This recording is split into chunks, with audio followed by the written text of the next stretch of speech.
Hi friends, welcome to గుమగుమలాడే వంటలు. ఈరోజు మనం స్వీట్ చేసుకుందామండి. డబుల్ కా మీఠా చేసుకుందాం. దానికి కావాల్సినవి బ్రెడ్ పీసులు అండి. చూడండి, బ్రెడ్, చక్కెర, పాలు, ఇలాచి, బాదం, జీడిపప్పు, ఫ్రెష్ క్రీమ్ అండి, పాల మీగడ. బ్రెడ్ ఇట్లా సైడ్లన్నీ కట్ చేసుకొని పెట్టుకోవాలండి. ఇలా చేసి పెట్టేసుకోవాలండి. కట్ చేయాలి వాటిని. ఇవి వేరే వాటికి ఉపయోగించుకోవచ్చు అండి. మనకు కావాల్సినవి ఇవి మాత్రమే. ఇలా కట్ చేసుకొని పెట్టుకోవాలండి. ఇప్పుడు మనం ఈ బ్రెడ్ ముక్కలు ఉన్నాయి కదండి, వీటిని ఆయిల్లో డీప్ ఫ్రై చేసుకుందాం. చూడండి, జీడిపప్పును బాదం ఇలా వేయించుకోవాలి. వేయించుకొని ఒక బౌల్లోకి తీసేసుకుందాం. ఇప్పుడు దీంట్లోకి మరి కొంచెం ఆయిల్ వేసుకొని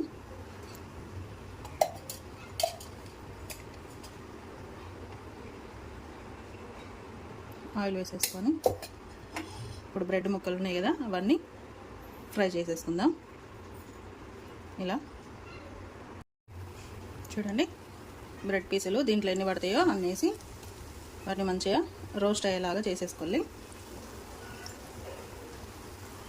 ఇలా ఒక సైడు వేడయ్యాక ఒక సైడు ఇలా తిప్పేసి బాగా మంచిగా కాలాలండి. ఇవి రోస్ట్ అయిపోవాలి బాగా.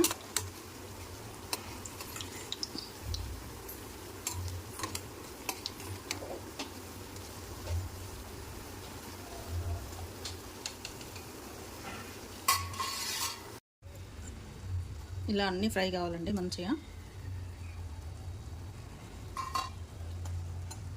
ఇలా మొత్తం ఫ్రై చేసుకోవాలండి. చూడండి, సైడ్లో ఇట్లా అంతా ఫ్రై చేయండి.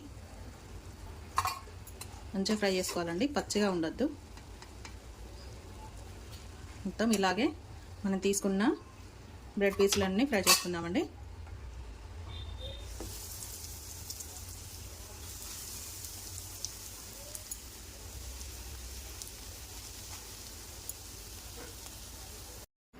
చూడండి, బ్రెడ్ పీసులన్నీ ఇలా ఫ్రై చేసుకోవాలి.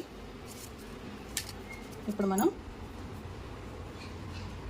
స్టవ్ ముట్టించుకొని చక్కెర ఉంది కదండి, మనం చక్కెర మొత్తం పానకం కరిగించుకోవాలండి. చక్కెర అంతా కరిగేలాగా కప్పు చక్కెర, ఏ కప్పు తీసుకున్నామో ఆ కప్పు నిండా వాటర్ వేసుకోవాలండి. మళ్ళీ ఒక కప్పు వాటర్, అది మొత్తం చక్కెర అంతా కరిగేలాగా చూసుకోవాలండి.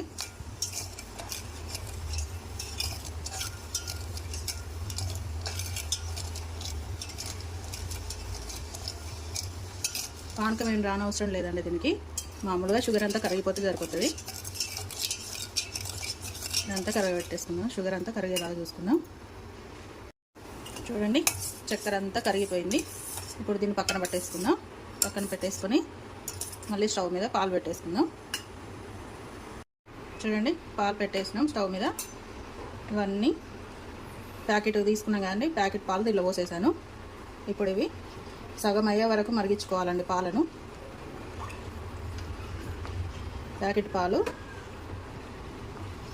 కొంచెం దగ్గరికి సగం అయ్యేటట్టుగా మరిగించుకోవాలి మొత్తం వీటిని.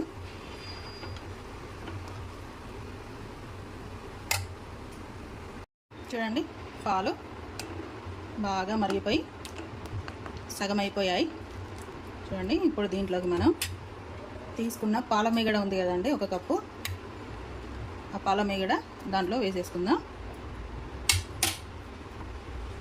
పాల మీగడ స్టవ్ చిన్నగా పెట్టి దీంట్లో వేసేసుకొని కలిపేసుకుందాం మంచిగా.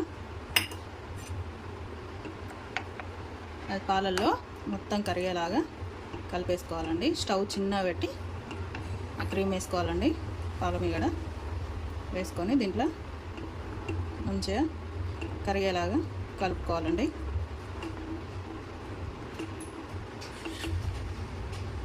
చూడండి, పాల మీగడ అంతా కరిగిపోయింది. ఇప్పుడు దీంట్లోకి షుగర్ సిరప్ చేసుకున్నాం కదండి, ఒక కప్పు చక్కెర తీసుకొని దీంట్లో ఒక చిన్న కప్పు 2 స్పూన్స్ షుగర్ వేసేసుకుందాం పాలల్లో. ఇప్పుడు ఈ చక్కెర అంతా కరిగేలాగా కలిపేసుకోవాలండి. కలుపుకొని పాలన్నీ చిక్కబడేలాగా దగ్గరకు అయ్యేలాగా ఉంచాలండి. చక్కెర కరిగితే మళ్ళీ పాలు పలసగా అయిపోతాయి కదా. చక్కెర కరిగి పాలన్నీ మళ్ళీ దగ్గరకు అయ్యేలాగా మరిగించుకుందాం. చూడండి పాలన్నీ ఎంత చిక్కగా అయిపోయాయో చూడండి, చిక్కగా అయిపోయాయి మంచిగా. ఇప్పుడు దీంట్లోకి మనం ఇలాచి తీసుకున్నాం కదండి, దాన్ని పొడి చేసి పెట్టుకున్నాను, వాటిని ఇప్పుడు దీంట్లో వేసేసుకుంటాను.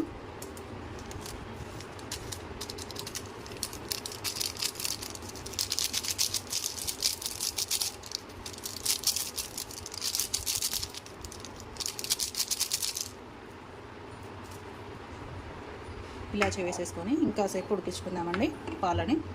పాలు ఇంకొంచెం చిక్కగా కావాలండి, ఇంకా చిక్కగా కావాలి పాలు. చూడండి ఇంకాసేపు ఉడికించుకుందాం పాలని. డబుల్ కా మీఠాకు అన్నీ రెడీ చేసుకున్నాం కదండి. బ్రెడ్, పాలు, చక్కెర కరగబెట్టేసాం కదా, చక్కెర కూడా. ఇప్పుడు ఇలాంటిది ఒక బౌల్ తీసుకొని దీంట్లోకి మనం బ్రెడ్ ఫ్రై చేసుకుంది ఉంది కదండి, అది దీంట్లో పెట్టేసుకుందాం. ఒక లేయర్ దీంట్లో పెట్టేసుకున్నాక దీని మీద నుంచి ఇప్పుడు మనం కరగబెట్టిన షుగర్ ఉంది కదండి, ఆ షుగర్ వాటర్ వేసేసుకుందాం.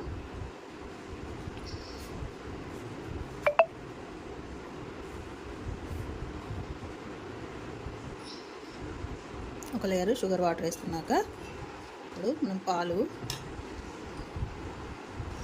మొత్తం ఇలా చిక్కగా కావాలండి. ఇప్పుడు ఈ పాలని ఒక లేయర్ వేసేసుకున్నాం వీటి మీద. ఇట్లా క్రీమ్ లాగా ఉండాలండి పాలు, అంత చిక్కగా మరిగించుకోవాలి.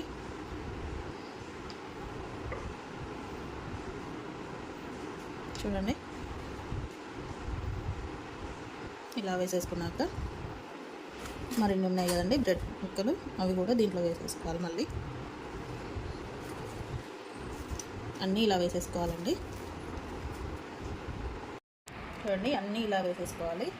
పాలు కూడా అన్నీ పోసేసుకున్నాం కదా.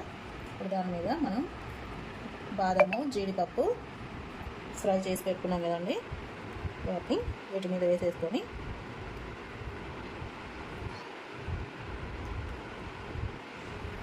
చూడండి వీటి మీద వేసేసుకున్నాం కదా. ఇప్పుడు దీన్ని ఒక 2 గంటలు ఫ్రిడ్జ్లో పెట్టేసుకుందామండి. డీ ఫ్రిడ్జ్లో కాదండి, నార్మల్ ఫ్రిడ్జ్లోనే పెట్టేసుకుందాం. నార్మల్ కూల్లో పెట్టేసుకుందాం ఫ్రిడ్జ్లో. ఒక 2 అవర్స్ పెట్టేసుకోవాలండి.